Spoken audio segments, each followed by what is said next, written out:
शिवपुर नाम का एक छोटा सा गांव था। यहाँ के लोग सालों से अपने शांत माहौल, अच्छे और सीधे साधे सरल जीवन शैली के लिए जाने जाते थे। लेकिन बीते कुछ समय में इस क्षेत्र में मौसम का मिजाज तेजी से बदलने लगा था। गर्मी असहनीय होती जा रही थी और फसलें सूखने लगी थीं। सभी लोग गर्मी से बेहाल थे। फिर भी गांव के लोग एक दूसरे की मदद करते हुए जीवन चलाने की कोशिश करते। उसी गांव के कुछ दूरी पर पहाड़ी क्षेत्र में एक प्राचीन गुफा था, जहां एक वृद्ध साधु रहा करते थे। उनके बारे में कहा जाता था कि वे इंद्रियों पर नियंत्रण रखने वाले बड़े ही दयालु और अनुभवी साधु हैं।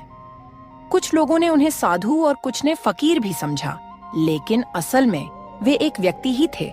उनका नाम महात्मा शिवानंद था, जो वर्षों से तपस्या कर रहे थे।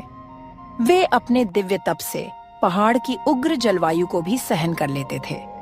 किंतु इस बार मौसम इतना विकराल रूप ले चुका था कि उनकी सहन शक्ति भी चूकने लगी थी। हे प्रभु, यह कैसी अग्नि परीक्षा है। मेरे शरीर की समस्त शक्ति मानो सूख सी गई है। इस भीषण गर्मी में भी मैंने सदा उपवास और साधना को ही अपना जीवन बना लिया है, पर अब शरीर जवाब दे रही है। गर्मी से साधु महाराज की हालत खराब होने लगी थी।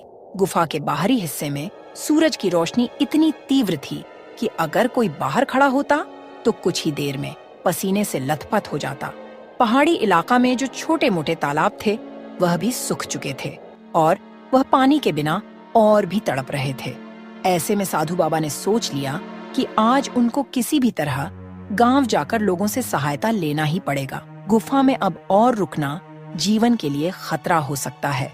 सुबह का समय था, पर धूप इतनी तेज कि लगती थी कि मानो दोपहर हो गई है। साधु शिवानंद अपने शरीर को संभालते हुए धीरे धीरे पहाड़ से उतर रहे थे।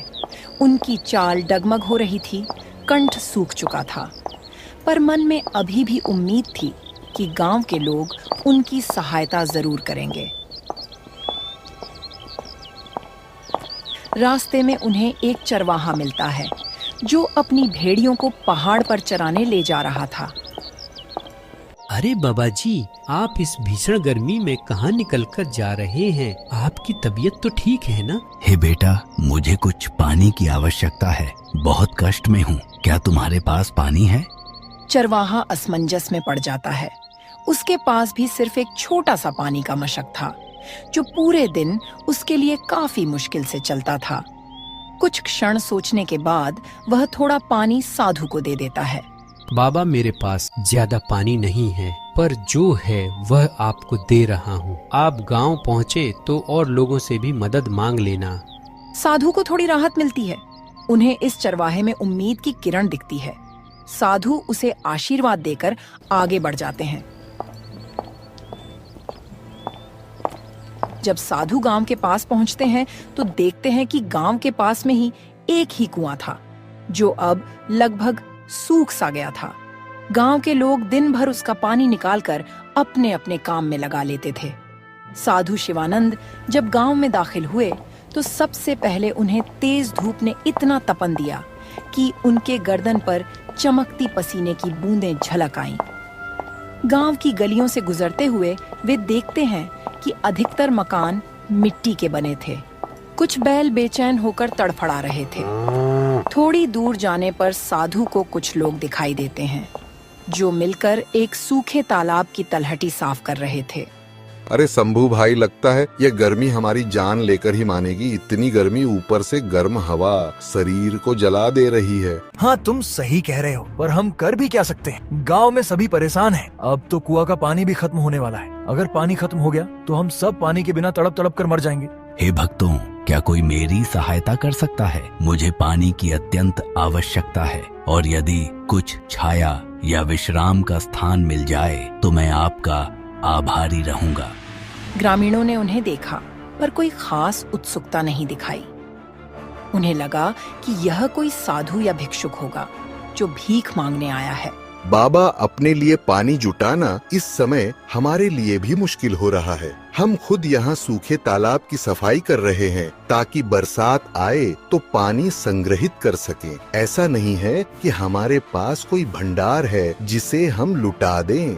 मैं समझ सकता हूँ बेटा, पर मेरी दशा बहुत दयनीय है। मैं पहाड़ से नीचे आया हूँ, गुफा में रहता था। अब इस अत्यधिक गर्मी के कारण मेरा शरीर साथ नहीं दे रहा। सिर्फ कुछ घूंट पानी और थोड़ा विश्राम दे दो। साधु महाराज को इतना कहने पर भी कोई उनको एक गिलास पानी तक नहीं दिया। फिर वह आगे बढ़ते हैं।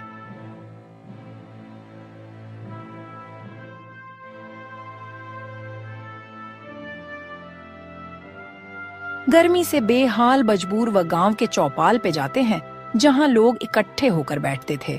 चौपाल के बीच में एक बड़ा वृक्ष था, जिसकी छाया ही कुछ राहत देती थी।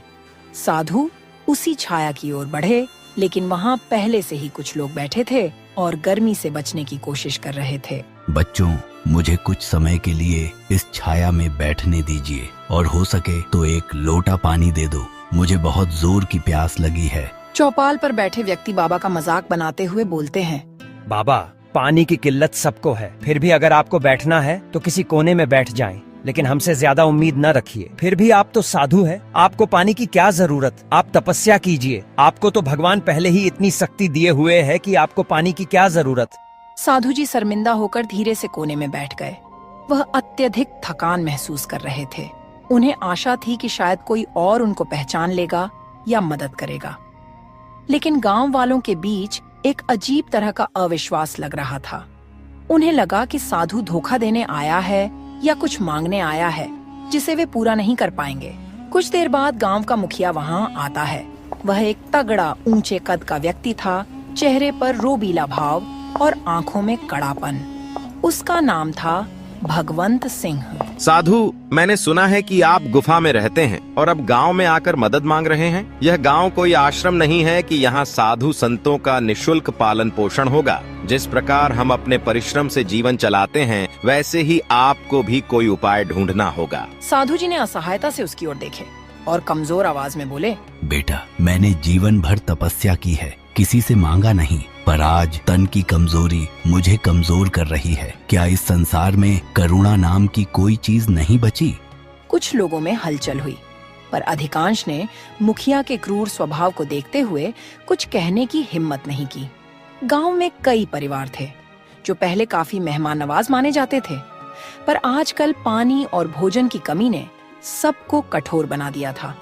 बारिश न होने से फसलें सूख चुकी थीं, कुएं का पानी भी कम हो चुका था और नदियां कहीं दूर सूख चुकी थीं। जीने के लिए लोग दिन रात संघर्ष कर रहे थे। घर के अंदर एक बुजुर्ग महिला अपनी पोता को पंखा डोला रही थी। उसे तेज बुखार था। साधु जब गांव में घूम घूम कर लोगों से मदद मांग रहे थे, तब उन्हें कई मकानों से क्रूर भाषा का प्रयोग मिला। कुछ जगहों पर मना कर दिया गया, तो कहीं उन्हें डांट फटकार सुननी पड़ी। यह सब देखकर साधु के हृदय में बड़ा दुख हुआ। वे सोचने लगे, क्या यही मनुष्यता है? क्या सच में लोग इतने स्वार्थी हो गए हैं कि किसी की सहायता करने में असमर्थ हैं? गर्मी अपना रौद्र रूप ले रही थी। जमीन तप रही थी, हवा गर्म लपटों की तरह चल रही थी। गांव के पशु पक्षी तक तड़प रहे थे। साधु के पैरों में छाले पड़ चुके थे। साधु बाबा ने गांव के बगल में एक छोटा सा बगीचा में जाते हैं। साधु को लगा कि वहां कम से कम छाया तो मिलेगी। वे वहां चले गए। बगीचा में उन्हें एक युवा लड़की दिखाई दी जो सूखी लकड़ियों का गट्ठर उठाए हुए थी। वह भीषण गर्मी में भी काम करने की कोशिश कर रही थी। बेटी, क्या तुम मुझे एक लोटा पानी दिलवा सकती हो? मैं बहुत प्यासा हूँ। लड़की के चेहरे पर दया का भाव था, पर वह भी असमर्थता जताती हुई बोली, बाबा, मैं आपको पानी जरूर देती, पर हमारे घर में भी पानी सीमित है। रोज कुएं पर जाकर लंबी लाइन लगानी पड़ती है, तब कहीं 1-2 मटकी भर पाती हूँ। माफ कीजिए, मुझे डर है कि घर के लोग नाराज ना हो जाए। इतना कहकर वह वहां से चली गई। साधु को समझ आ गया कि गांव के लोग इस समय अपने अपने संकट से घिरे हुए हैं और उनका हृदय भी सूख गया है, जैसे इन खेतों और तालाबों का पानी सूख गया हो। फिर भी साधु ने बगीचे के एक कोने में बैठकर आखिरी बार प्रार्थना की। हे प्रभु, यदि कोई चरम पर हो तो दया का अंकुर फूटना चाहिए, किंतु यहाँ तो मानवता ही विलुप्त हो रही है। ऐसा क्यों?